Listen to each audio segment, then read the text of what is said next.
Alright, let me first start off saying I actually have nothing against the Sony a7 III.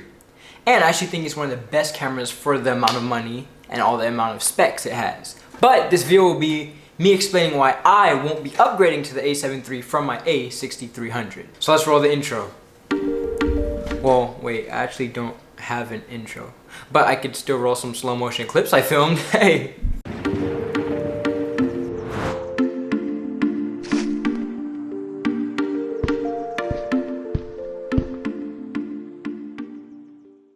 So right now I have the Sony a6300 and I have a battery grip on there, I have the mic, and everything is working just great. And as Sony's coming out with all these new cameras, for me to upgrade to any of them, I need to see differences.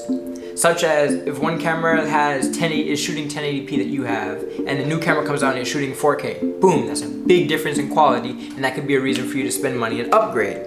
And so as this a7 III camera has come out and with all these new features, a lot of my friends have messaged me, hey man, what do you think about this camera? How do you like it? Are you gonna be upgrading to it? We've been talking about this camera, let me go check it out.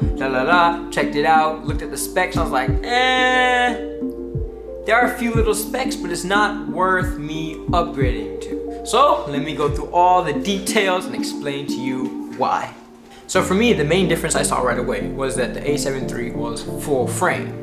Now, the a63 is APS-C sensor, but there are a few ways to get around it. And I do know that the sensor size can be a big difference. I've previously had Micro Four Thirds, and going to APS-C, I saw a big difference in how much I was able to see. With APS-C, I was kind of like here, and now with this camera, you know, I have a lot more in frame. So easy way to fix this is simply what I did. I got a wide angle lens. And then also full frame gives you more depth of field, which is the blurry background. So you just know if you want like a f2 look on a full frame, just make sure you're shooting with a f1.4 on an APS-C, and boom, problem is fixed. And you don't necessarily need to go spend all that money to buy a new camera just for those little features that you could fix on an APS-C camera, such as the one I have right here, the a63. Now, the next difference is battery life. Now, this one I have to say, the a7 III has way better battery life. The a63 batteries will die very quickly. What I did was simply buy a battery grip. So you can have 2 extra batteries in the grip, and then that also allows you to turn the camera sideways and use a shutter for portraits. And I'm actually show you what that looks like right now, if I can get this. Oh, it's a little dark, let me see. Right here, a grip on the bottom. And so now you can, let me stop the video.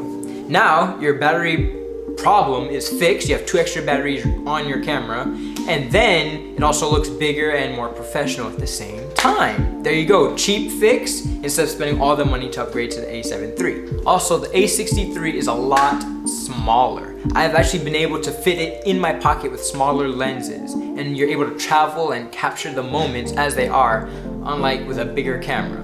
Also, after watching a few review videos of the a7 III, the autofocus wasn't quite the best. It was really good, but it wasn't quite the best. I found that the autofocus on the a63 was better. So that's definitely a reason I'm not upgrading, to go down in the quality of autofocus. The a7 III does not have a flip out screen. This is a problem that Sony has had over and over and over, and they just never seem to fix on any of their new cameras. They just don't want to give us that flip out screen. They gave us a little tilt in the screen, but they don't want to give us that flip out screen. And so upgrading to the a7 III that has the same tilting screen as the camera I already have just gives me no reason to upgrade, to keep the same tilting screen that I have. Like I was saying at the beginning of the video, there has to be main features that are different from the camera that I already have for me to upgrade to a new camera. One feature may be the quality of your video recording. So the a6300 shoots 4K. Well, the a7 III also shoots 4K. There's no difference in quality. It also shoots 1080p, 120 frames per second, just like this camera.